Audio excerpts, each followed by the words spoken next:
안녕하세요. 수요일 피탐성에 오신 모든 빛의 성도님들, 마치 연어가 그 거친 물살을 헤치고 자기가 태어났던 곳으로 돌아가듯이, 마치 철새들이 수천 수만 마일을 날아서 자기가 태어났던 곳으로 돌아오듯이, 하나님의 품으로, 하나님의 말씀으로 오늘도 돌아오신 여러분들 정말 환영합니다. 오늘도 이 말씀 가운데 좋으신 우리 하나님 아버지의 음성을 들을 수 있었으면 좋겠습니다. 우리 같이 기도하고 오늘 말씀 공부 시작하겠습니다. 하나님 아버지, 오늘도 주님의 따뜻하고 너른 품으로 돌아와 우리의 모든 근심, 걱정, 고집, 불만, 아픔, 불평, 우울함까지 다 내려놓고 먼저 주님의 음성에 귀 기울이기 원합니다. 오늘 말씀 가운데서 시공을 초월하신 주님의 말씀이 송곳처럼 우리의 마음을 뚫고 들리게 하여 주십시오. 예수님의 이름으로 기도합니다. 아멘.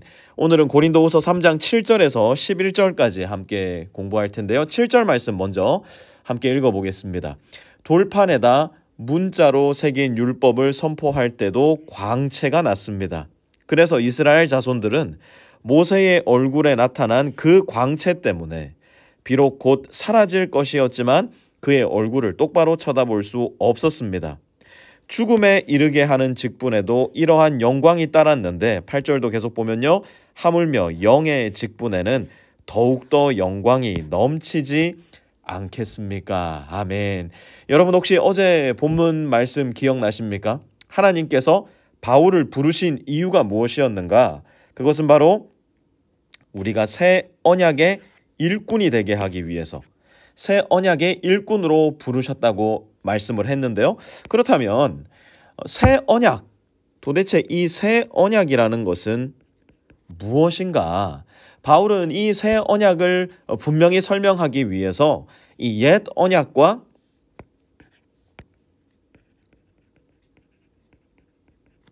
새 언약을 비교, 대조하는 작업을 이어갑니다. 먼저 옛 언약이 무엇인가 한번 보니까요, 돌판에다 문자로 새긴 율법이래요.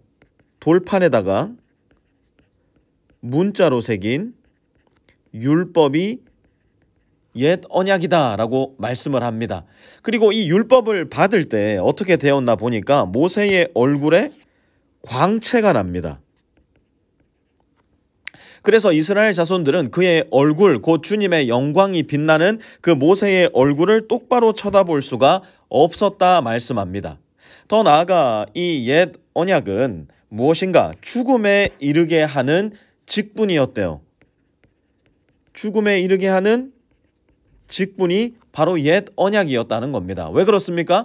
율법은 우리로 하여금 우리가 도저히 하나님 앞에 의롭게 설 수 없다는 것을 명백히 보여주기 때문입니다. 율법은 우리를 완전한 사람으로 만들어주는 것이 아니라 우리가 얼마나 불완전한 사람인가를 보여주는 기능을 하고 있다는 거예요. 그럼에도 불구하고 이 옛 언약에는 영광이 있다 없다? 영광이 있다는 거예요. 그 율법을 받아올 때 모세의 얼굴에 광채가 흘러 넘쳤다는 겁니다. 자, 그렇다면 새 언약은 어떠한가? 먼저 옛 언약이 돌판에다 새겨진 것이라면 새 언약은, 월요일 말씀 3장 3절로 한번 돌아가 볼게요. 3장 3절에 보니까 무엇이라고 이야기하고 있느냐? 새 언약은 돌판에 쓴 것이 아니라 가슴판에 쓴 것이고요, 살아계신 하나님의 영으로 쓴 것이다 말씀을 하고 있습니다. 뭐라고요? 새 언약은 하나님의 영으로 어디다가 썼다고요? 가슴판에다가. 돌판이 아니라 저와 여러분의 가슴판에 쓴 것이래요. 또 어제 공부한 6절에 보니까 새 언약은 사람을 살린다는 겁니다. 새 언약은 살리는 기능을 가지고 있어요. 그리고 이 새 언약은 영광에 있어 어떻다고요? 영광이 더 넘친다는 거예요. 9절도 이어서 보면요, 유죄를 선고하는 직분에도 영광이 있었으면 의를 베푸는 직분은 어떻다고요? 더욱더 영광이 넘칠 것입니다. 여기에 보니까 옛 언약은 유죄를 선고하는 기능을 가지고 있고요, 새 언약은 의를 베푸는 기능. 율법은 우리를 정죄함으로 말미암아 우리의 존재를 그 무엇보다 분명하고 명쾌하게 드러내 보여줍니다. 우리가 아무리 숨겨도 옛 언약은 우리에게 유죄를 선고해요. 우리가 하나님 앞에 서 있을 때 죄인일 수밖에 없음이 이 율법 옛 언약을 통해 드러나는 것이에요.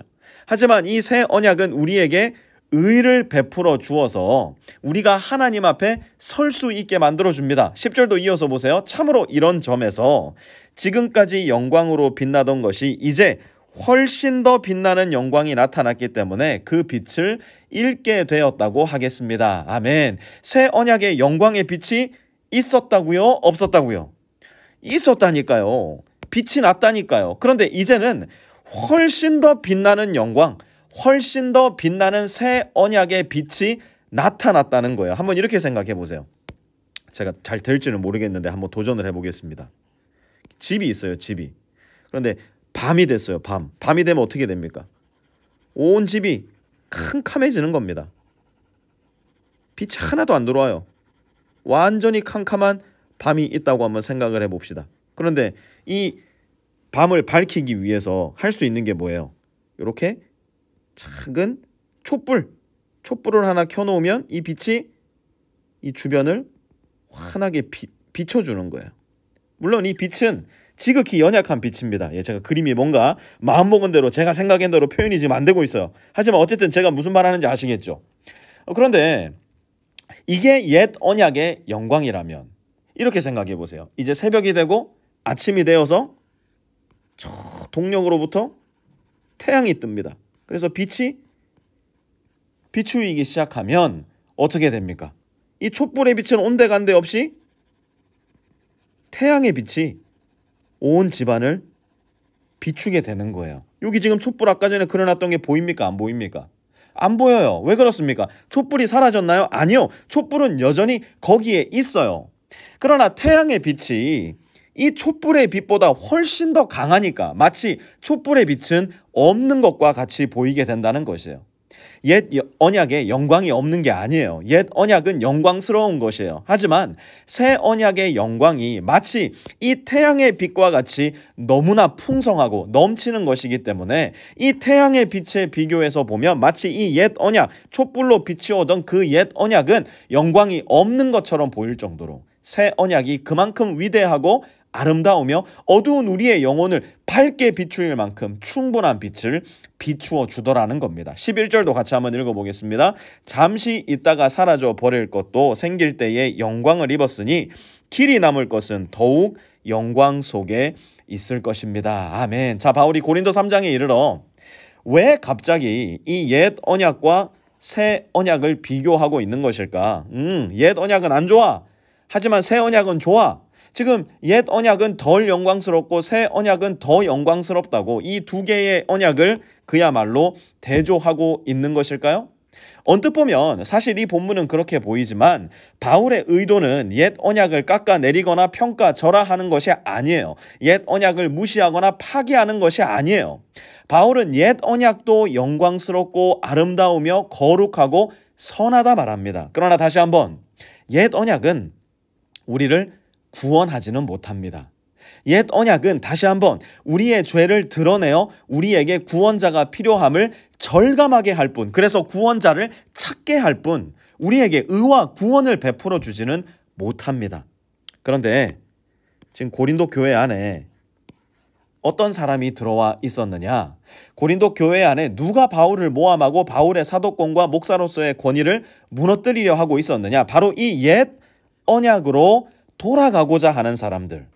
이 율법을 다 지켜야만 구원을 받는다. 거짓 가르침을 전하여서 다시 성도들이 가지고 있었던 자유와 하나님과의 평화를 무너뜨리려고 하는 교사들이 이 교회 안에서 힘을 얻어가고 있었던 것이에요. 바울은 아니다.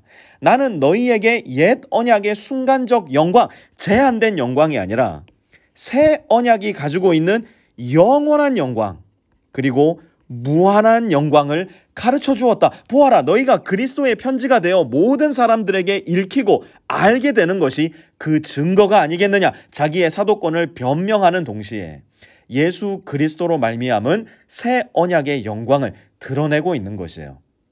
사랑하는 성도 여러분, 모세의 얼굴에만 비추이던 하나님의 영광이 이제는 우리 모든 사람들에게 비추어진 거예요.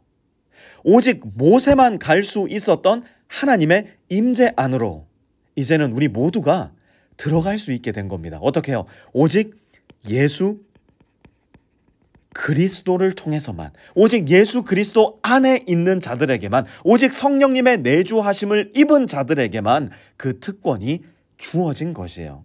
여러분, 이건요, 생각하면 생각할수록, 묵상하면 묵상할수록 놀랍고도 신비롭고 가슴 벅찬 일이에요. 그래서 사도 요한은 요한복음 1장 12절에서 이렇게 말씀했잖아요. 영접하는 자, 곧 그 이름을 믿는 자들에게는 하나님의 자녀가 되는 뭘 주셨다고요? 권세를 주셨으니, 우리는 이 권세, 하나님의 자녀가 되는 권세를 가진 사람들이에요. 하나님이 저와 여러분의 아버지신데 뭐가 그렇게 두려울 게 있습니까? 뭐가 그렇게 걱정할 일이 있겠어요? 그렇게 우울하고 절망적일 게 뭐가 있겠냔 말이에요. 우리 하나님 아버지께 털어놓으세요. 하나님 아버지께 맡겨버리세요. 하나님 아버지, 주님의 영광을 나도 보기 원합니다. 진심으로 기도하셔요. 주님의 영광을 보고 나면, 주님의 임재 안으로 한번 들어가고 나면, 사랑하는 성도 여러분, 달라질 수밖에 없을 거예요. 내 걱정도, 내 불만도, 내 부족함과 내 고통도, 내 원망도, 내 우울함도 마치 저 동쪽 하늘에서 떠오르는 희뿌연 태양 그 빛만으로도 손바닥 한 뼘만한 어둠도 그 영토를 지켜내지 못하게 되는 것처럼, 주님의 영광으로 그 모든 걱정도, 고통도, 부족함도, 불만도, 우울도, 절망도 우리가 하나님 앞에 구할 때 새 언약의 영광으로 모든 것들이 덮이고도 남게 될 것이에요. 하나님 아버지, 저에게도 주님의 영광을 보여주십시오. 우리 모든 빛의 성도들에게도 주님의 영광을 보여주십시오. 우리의 얼굴에서도, 우리의 마음과 영혼에서도 주님의 영광의 빛이 비추이게 하여 주십시오. 그리하여 모든 어두움이, 모든 걱정과 근심이, 모든 절망과 우울함이, 모든 허무가 우리의 인생 가운데, 우리의 마음 가운데, 우리의 얼굴 가운데서도 사라지게 하여 주십시오. 예수님의 이름으로 기도합니다. 아멘.